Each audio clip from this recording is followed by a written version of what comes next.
Hi, everyone. My name is Alejandra. Today, I'll be talking about imposter syndrome. I feel like it's something that I've always battled with, and a lot of the friends that I've talked to have also battled with it. So I kind of just wanted to share some of my thoughts on it. Please feel free to post any questions or experiences that you've had. We're definitely not alone in it. And I think it's important to recognize that it's not just all on us, even though it's really easy to internalize it. There's some ways that we can change our thinking so we're not letting it actually affect our lives. So, when we experience imposter syndrome, I want us to just lean into it, to recognize it, and then to consciously do something about it. So even here, like the MPH after my name, it still feels so weird to say I have a master's. I feel like for so long I was striving to get into grad school, and then I got into it and it was just a whirlwind. There was no time to analyze it, to think about it. And then suddenly I'm on the other side and I'm just thinking, how did this happen? And, this is, I think, part of the imposter syndrome. So for those of you who don't know the exact definition, I found this from the American Psychological Academy. Imposter phenomenon occurs among high achievers who are unable to internalize and accept their success, often attributing their accomplishments to luck. So I think a lot of people will think, imposter syndrome is for high achievers. What gives me the right to be here? Am I smart? Or, they want to keep silent about it because they don't want to be found out. And I found this really funny picture of this satire magazine from Reductress. Are you even good enough to have imposter syndrome? And I felt that so deeply. It was embarrassing because, if imposter syndrome is for high achievers, then why am I thinking that I have it? And I remember the first time that I had that sort of feeling was when I transferred to a four-year university. I was in biochemistry class. It was like 400 other students. And I kind of felt like an out-of-body experience where I was just like, oh my gosh, how did my application get through? Did it get stuck to another one? Because this was back in the day when they were still doing paper, okay? And it was just amazing how all of my friends and my peers were taking notes, like totally focused on biochem. And here I was having all these intrusive thoughts, like, why am I here? I shouldn't be here. They're going to find me out. And I realized that that was so different from my thinking even a couple years back when I was in community college. And so I've been reflecting over the years, like, why was that? That when I was in community college, I felt like I belonged. And then when I was in this four-year university, I didn't. And it was because a lot of the people around me didn't look like me, didn't come from similar background, didn't have the same kind of responsibilities. And so that's when I kind of realized that it was these spaces that were not made for us, right? And yet we were somehow navigating it and thriving in it. So I think that's where we come into representation and how it ties to imposter syndrome. If we don't see people that look like us, that come from similar backgrounds, then we're not going to feel like we belong. And as immigrants, it's like another hidden identity, another layer, where even if we're among people that come from a similar ethnicity, if there is not that immigrant background, there's going to be another layer to that imposter syndrome. And part of that, I think, also has to do with other responsibilities. For example, some of our cultures, I think, are very much attuned to family, where, yes, we're a student, but we also have to work to support our families.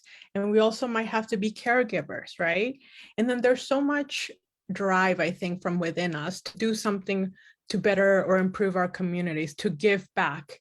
And for me, I was in such a rush to do that I was like overextending myself, even as a freshman, when I could have better focused on grades, or I could have better focused on learning how to be a student rather than trying to give back, when in the long run, I could give back more to my community by first navigating these spaces that we don't see a lot of people like us, and then encouraging, mentoring others to come after me, right? And I feel like, part of imposter syndrome is just pushing through and not really being kind to ourselves and realizing that there are all these pressures, all these responsibilities just pulling us each and every way. And also learning how to be a student and navigating these spaces that were not made for us.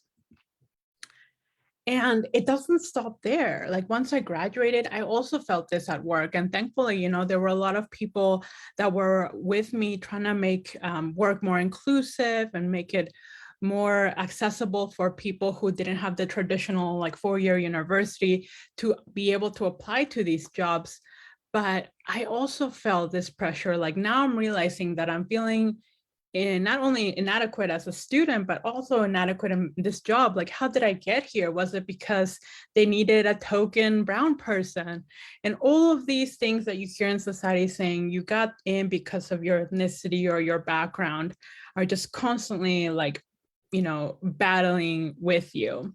And so I think it's important to recognize that and not internalize it, because it doesn't just stop with you being a student. It continues on when you get your first job and maybe even beyond, right?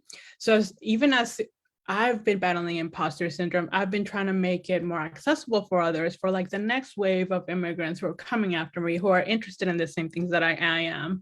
And so here I am, like trying to change the system, but it's never ending. And so that's when we have to make a conscious decision, right? Like, how do I strategize so that I can, deal with my own imposter syndrome, make things easier for the next person to come here and change the way things are run. Like I was saying, like a lot of jobs have like a 2-year requirement of, college work or 4-year degree. And like a lot of people who may come from our background may not have that, but they do have like 10 years of community involvement and advocacy and all of these other skills that can't be taught in school. And so they're just as valuable. And if we come into these workplaces and share that with them and advocate for them to look at this, then that's a way that we could change the system. But it's continuous work. And I think something that we've talked about with Pre-Health Dreamers is just like how easy it is to kind of take in all of this outside socialization that we've received, internalize it, and then maybe even make things worse for our people, right? So we really have to be conscious about like how we're going about this, how we want to make things better, to not become desensitized because it's such continuous work. It's so easy to burn out. And so this is where I believe, imposter syndrome can also lead to burnout, because there's so much work to be done. And so my recommendation is like, enjoy those hobbies, get to know other people who are doing similar work with you, and just kind of like share that experience with each other, and feel free to step back. I love this phrase that said you can't pour from an empty cup. So, refill that cup however you need to, whether it's stepping back, everybody else who you're working with will completely understand. I think I went through 2 years of burnout where, I was doing a lot of immigrant rights advocacy, and I was just so burnt out. There was nothing being done, and I couldn't do it anymore. And I felt such incredible guilt because I wanted to give back to my community. But my friends and my peers were just like, like, you're not the only one. There's all of us who are doing this work, and you need to step back so that, the people who have the most energy are leading the efforts and the fight can continue. And that finally got through to me.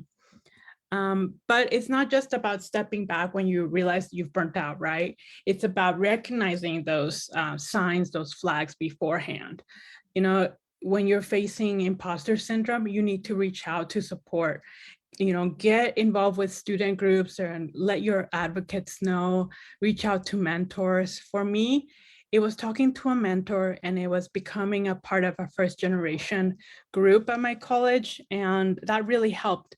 When I was with my group of peers, I didn't have to explain anything to them.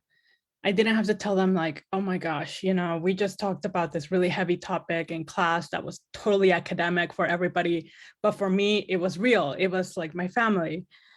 They understood that, and so we could kind of just share and vent. And Pre-Health Dreamers is that for me here too.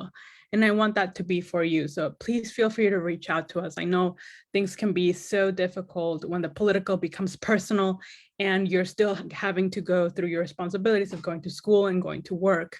And sometimes it's hard to find other people who identify the same as you. So please do reach out to us, even if it's just to vent.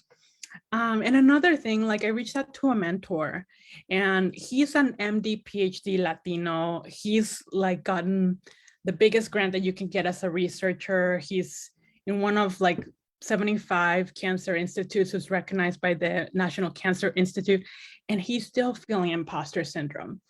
And to me, that was really kind of a shock. It made me feel like I wasn't alone, like it was something that just happens when you get into these spaces. But it was also incredibly sad. Like, how is it that, he has all these titles and this accolades, and for all reasons, like he shouldn't be experiencing imposter syndrome anymore, and yet he still is. And that kind of goes back to like, these spaces were not made for us, like we don't see people like us.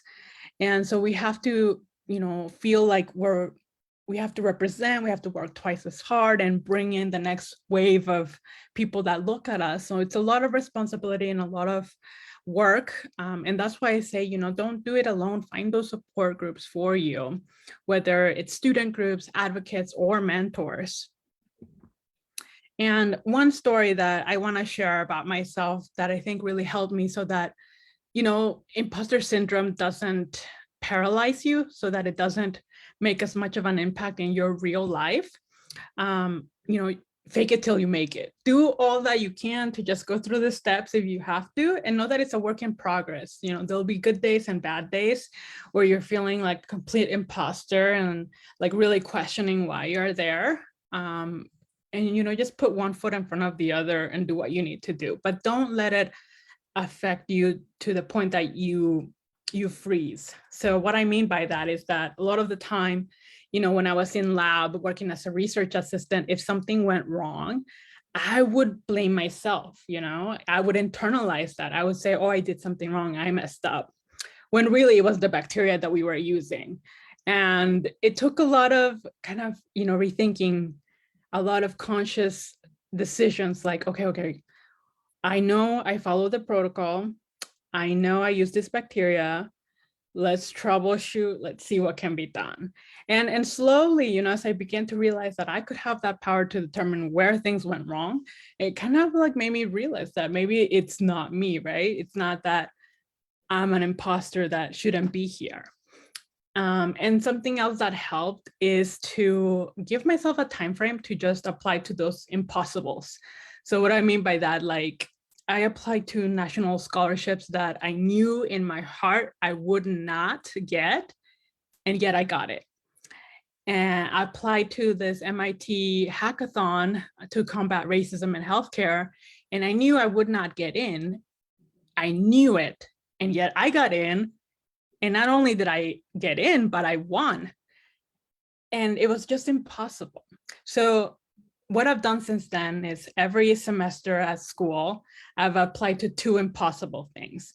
And for you, that could be a different time frame, in a year or every quarter, you apply to 2 impossible things. And I think what's helped me to be able to do that is just saying to myself, I'm not going to do that job for them. I'm not going to say no. I'm going to let them do that. If they choose to say no to me, that's on them. But I am going to apply and give myself the best chance of getting that scholarship, getting that internship, getting that job. So I would suggest, just give yourself a time frame to do that and go for it. Don't even think about it.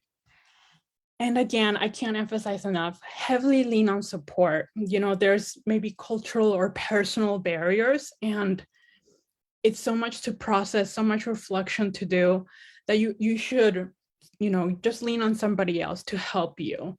Because when you can't believe in yourself, there will be absolutely like dozens and dozens of people behind you, just pushing through you, rooting you on, who believe in you. And if that's what you have to cling to for a period of time, that's okay. And most of all, be kind to yourself. We're so harsh on ourselves, and there's just so much responsibilities and so much learning. There's like a very steep learning curve, and we just have to be understanding of that and kind to ourselves. And when we can't advocate for ourselves, it's really easy to just, get bogged down. But what I like to think about when I need to advocate for myself is like, this is not just for me, but all the people that are coming behind me. So, whatever strengths I'm lacking, whatever burnout I'm feeling, like it gets thrown aside when I think I have to advocate for myself so that other people that are following in my steps don't have to. And that's what helps. But ultimately, please be kind to yourself.